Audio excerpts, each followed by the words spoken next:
Zaten abi direkt araziden veriyorum zaten ben suyu. Tamam bu adam araziden. Ben araziden veriyorum.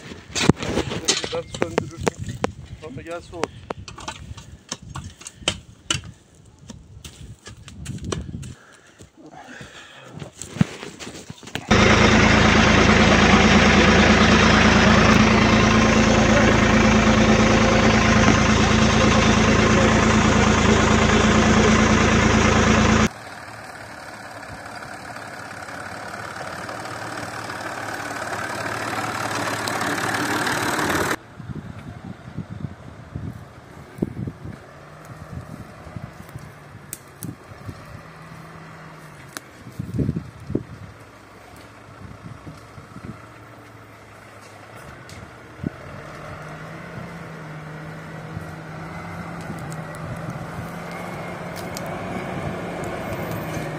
Çok sağ olun.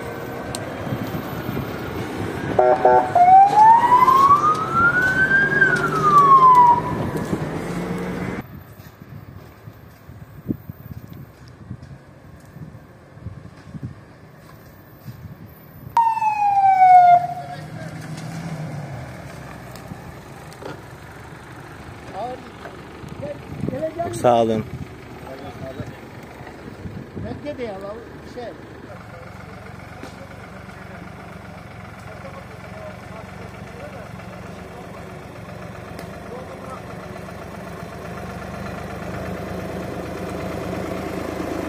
Hadi geçer arasını oldu diye gel.